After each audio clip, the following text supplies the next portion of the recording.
Hallo, hier ist Eva. Ich habe das Interview zwischen Manitonquat und André geschnitten und übersetzt und habe damit viel Zeit verbracht. Und das war letztendlich gut, denn durch diese ständige, immer wieder Anhören der Sätze, die Manitonquat dort spricht, konnte diese Botschaft von ihm, die er in einer sehr schönen, einfachen Weise begreifbar macht, durch all diese Schichten meines Bewusstseins hindurchsickern, hin zu meinem Herzen. Und da ging es in Resonanz mit einem tiefen Bedürfnis nach einer Form des Miteinanderseins, der Verbundenheit. Okay, mehr möchte ich dazu gar nicht sagen. Ich wünsche euch viel Freude und vor allem Ruhe beim Anhören dieses Interviews. Ich verbleibe mit einem Ahau. What do you think? What is the message from our ancestors, or especially from this grandma or grandfather? You know, this archetype. So my feeling is we lost something. You know, like information. Absolutely. Absolutely. And it's still in ourselves, you know, in the body. Actually, it is there, but we don't know because there is so much pain body and. Yeah, we don't know because the education doesn't teach that. The education system doesn't recognize that. The whole culture doesn't recognize that. It's in us, but the culture is keeping us from ourselves. And that is because the whole effect of it is to keep people isolated from each other. So that our meetings in this society are very superficial. How are you? I'm fine, okay. You know? And nobody's really deeply connecting. Now, after I had heard the instructions from the elders, and I started to look at the journey that human beings have been on, I realized that they were the remnants of a culture that worked for human beings for 100,000 years. But it got wiped out, really, by conquest. And if you look at the conquests in Africa, in North and South America, the Pacific, and so on, none of the conquered people wanted to be brought into this civilization. They resisted always. But they didn't know enough to know why, except that, this is the way we do it. My studying of it made me understand why it happened and why the original way that we were living in circles was right for us. But when we became separated from us, when we didn't have a circle so that we learned from each other and helped each other, then we became less human. What made us human in the first place? Two things. Language. Our ancestors invented language, and that let us communicate better than any other animal. And after that, taking care of children. Because the children were all taken care of in the circle. And it takes our children many years before they are mature. An animal matures after a year, he's a full adult, he goes off on his own. But we have to stay and take care of these little ones. The first 10 years or so, they need a lot of attention. Then they start to do more things for themselves and so on. But doing that, taking care of the little babies, it brings out our tender side. It brings, we have to try and understand their feelings and what they're trying to tell us. And in doing that, it helps us to think of our own feelings and to read everybody's feelings. So what I'm trying to say is that the heritage of the old tribes, of the circles, consisted of making connections between the minds and between the hearts. And that's still in us. The main story of it is brought up in the book that I've just finished writing about caring for children. And when we care for children in the good way, that we show them love, we let them find their own way, we guide them along, they're always loving themselves. That's the model they have. Why shouldn't they be? That's who we are. They're always creative because they're playful and having fun and getting new ideas and doing things.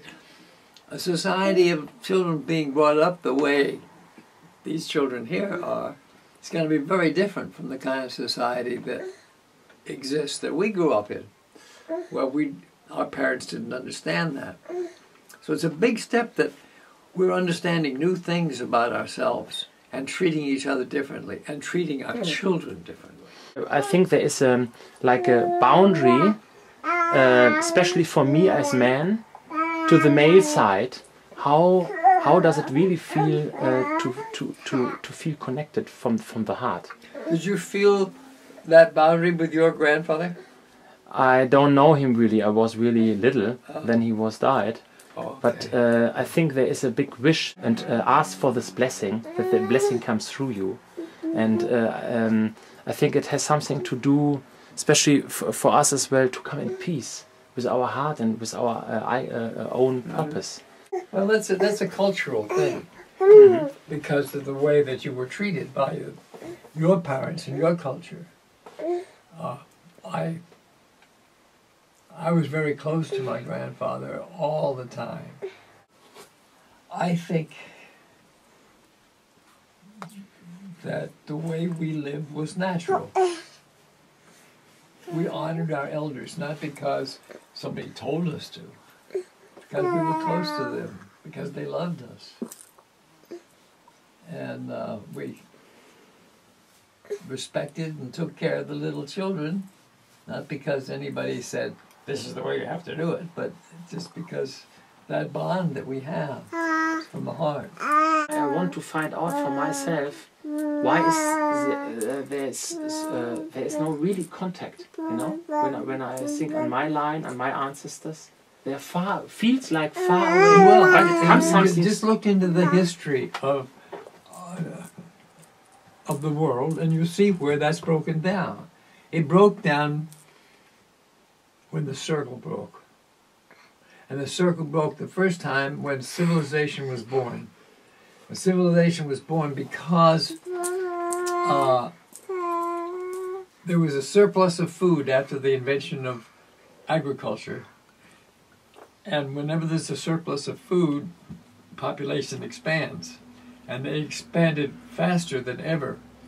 You expanded so fast that the circle way of life didn't exist anymore. You didn't have a circle anymore. You had thousands of people. They didn't know then how valuable a circle was. They didn't know how valuable it was for people to be close to each other and help each other, to work with the children, for the women to be equal in the society, and all those wonderful things that did exist were gone, and they had no way to value all that. What they valued was physical strength, the fact that violence could get you anything. You could become the king if you were violent and strong enough. And that colored all of civilization from then till now, you know, from 8,000 BC till we're still going at it with violence and separation and the walls and disrespect and all that. Now we can look at all that and see where it went wrong. There's no way to experience what the circle was like in those days, because it's gone. But we can experience it right here in camp. because we do it and we see it. And I do it every year in 10 different countries over here. And everywhere we do it, no matter which country or culture we're in, we're all the same. I know that every baby born is born the same. And if we're treated in the way that we treat ours, that's what's going to happen. We're all going to get back close together. We don't have to teach people to be respectful. The circle is just a symbol of our connection. Now, when the elders would say respect, if you follow that line of what respect means, why respect, philosophically, if you want, you have to realize that the whole universe is one piece. This is like your body is one thing, and you have to respect every part of your body. You don't say, I'm going to neglect my feet. I mean, I don't care what happens to my right hand. You know, every part of your body is important as part of this thing. We are all equally important in the creation. Everything is. So that's why we have to respect it all. But it's so remarkable if you're doing this work that we're doing. You get together a bunch of strangers and you say, okay, you're going to be in a circle and you're going to listen to each other and respect each other. That's the rules. That's the agreement we make. And they go in and sometimes they say, I don't know who those people are. I don't dare open my mouth here, and I don't know what's going on and so forth. And, you know, within a day or two, they're hugging each other and they feel closer than anything. That's because that's who we are. And all this stuff that's kept us from being who we are has kept us ignorant of the way we're supposed to be. So in your workshops and the work what you are doing in these camps, is it just this that you bring the circle energy so that the people connect each other with talking and listening to each other, or you have other tools where you make really healing rituals, and so I think sometimes in a collective or in a group when really heavier stuff comes up. So, or is it just this? Well, there's more to the circle than just talking. There's the understanding that we've all been hurt, and the healing that's necessary is for us to be able to move on past that hurt.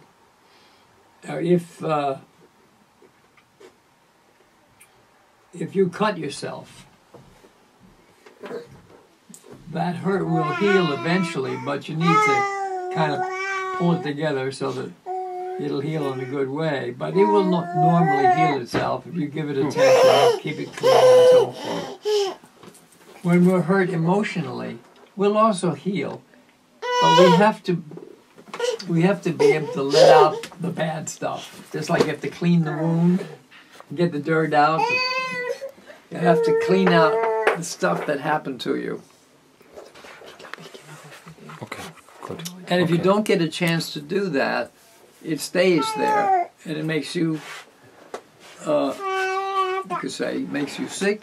It certainly weakens you, it confuses you, it gets in your way, you're not yourself. So there's nothing mysterious about our healing.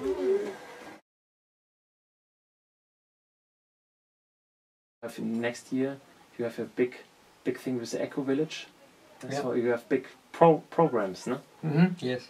And yeah, maybe you want to speak about this.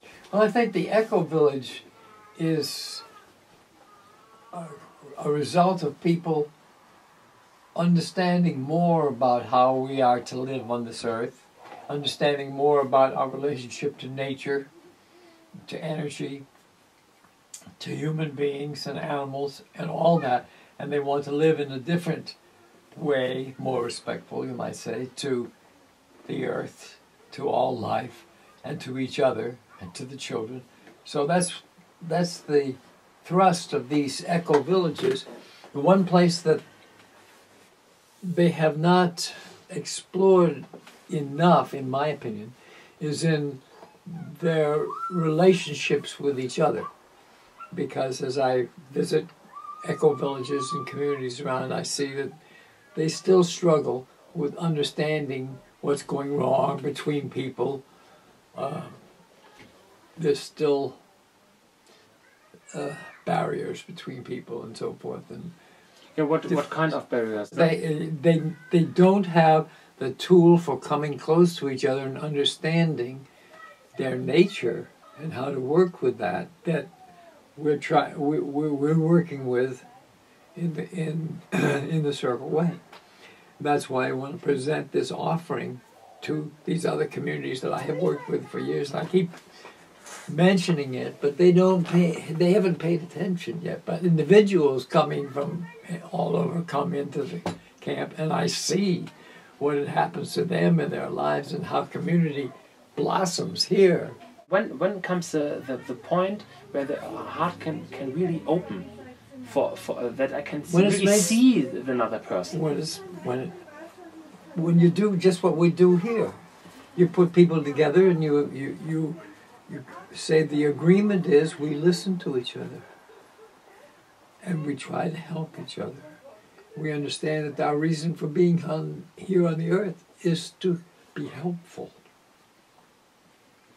My elders always said that. We're here to be caretakers. Caretakers of the earth, caretakers of the animals and the plants, caretakers of our people. That idea is not in society, that we're here to be caretakers. So we're here to be takers, not caretakers, according to them, you know.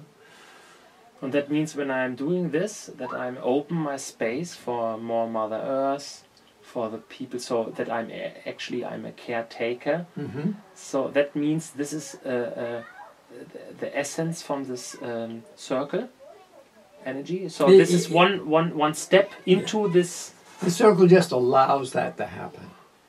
It gives us the form in which that happens, because it keeps us from the barriers that have been set up in society. It keeps us from, it reduces the fear we have of each other. And when that fear goes away, then we can be ourselves. When we can be ourselves, we love each other. That's just our nature. Yeah, but that means not that I'm not in peace with myself and I try to help another people around me. That is not the way. So what I learned, what I found out is first to heal myself, you know, the inner child in my past. And when I'm open myself... And you can only do that with other people's help. In a relationship, for example. Mm-hmm. And what we're doing here is teaching the kind of help that works best.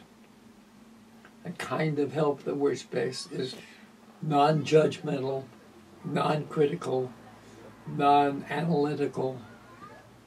It's being open to the other person and trying to support the other person in their struggle to find themselves. So there's a lot of fear, no? In our unconsciousness. Yeah. So how is it when there is a space and open up for me now? That is what I find out today in my little clan. And there is fear that people that I cannot really open up myself, and it helps me today to share this. There is a part, you know, I want to open up myself, and I have a lot of fire and I have power, but there is a part. It is horrible to be in a cycle like this. So there is still this mistrust, or this. It is not really safe, and but I want to open up. But we make it safe instantly in this camp. Yeah, we make it safe, and people still don't feel it sometimes, and we have to put on a little bit. We have to work a little bit harder to make it safe for some people who have been so hurt that they can't trust anybody. I had one woman who is here in this camp now, was in our German camp earlier this this year. And when she came to the camp, she said, "No, don't touch me. I don't like to be touched. I don't like to be." Within a few days, she was hugging everybody. Mm-hmm. Because that's us. That's how we are. If we're not frightened, then we made it safe. Mm-hmm. How do you see this connection, especially with brothers and sisters? And I think here in the West, there is not the connection what you told us about your. Yeah, and it's all cultural. When we are together in the camp here, you can feel what that kind of culture would be like if we were living that way. Mm-hmm. If we had grown up in that kind of culture, we wouldn't, know anything about all the stuff that's going on out there. That would be a great mystery to us, because that wouldn't be our experience. We would just experience closeness and helping each other.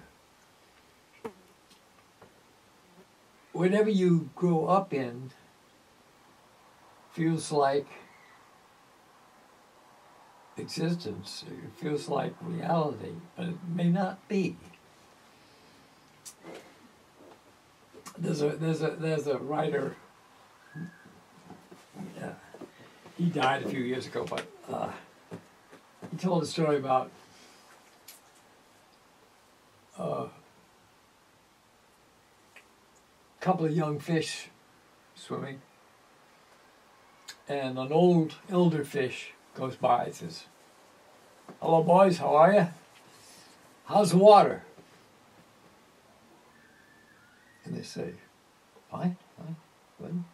And they swim on for a while, and then one turns to the other and says, "What's water?"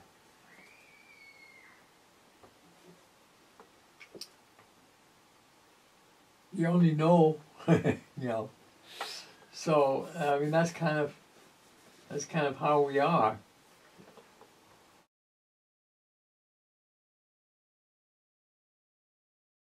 So how is it for you guys in your relationship? How do you deal when still comes emotion or feelings or things from the past? So you have you give a healing session each other, or you're just talking? She has more problems with her emotions in general than I do. Mm-hmm. So she's always the first one to say, "Could you give me some time?" I say, "Sure." We sit down and we have a session. Mm-hmm. And when she's finished with her feelings, which are coming up, mm-hmm. crying and hollering and whatever, mm-hmm. and we get that done and healed behind, she knows that I will understand and won't judge anything, and then I'll give her all the support and confidence that she's going to be fine. And then she will say, "Now I'll listen to you." And maybe I don't feel like I really have anything pressing on me that I need to let out, but okay, so I'll take the time, because we should share. And then I find there are things that I hadn't thought about, but because I have this attention, then they come out. So that happens every day, sometime or other. We have some kind of a sharing like that. Yeah, beautiful. The same with us. There's little things often more important than we think, and maybe a couple of hours later it brings a lot of things up, and the children are carrying this and bring us back. Hey, look at this stuff. I've written 10 books. More recently, I wrote a book called "Have You Lost Your Tribe?", which is about eco-villages and the community that we created back in the States, and how to make a community and the problems that come up and things like that. And my latest book, which has not been published yet, but it's finished, is called The Joy of Caring for Children in the Circle Way. And that book about caring for children to me is like the most important of all the things that I've written, because it sums up the Circle Way in terms of how we care for ourselves and in terms of how we care for our children. And that's really basic. That's why so much of this camp is founded on the children. They're our trust, and they're also our guides. We teach them and they teach us. And as long as we keep that kind of a connection and play with them plenty, then they'll grow up really well.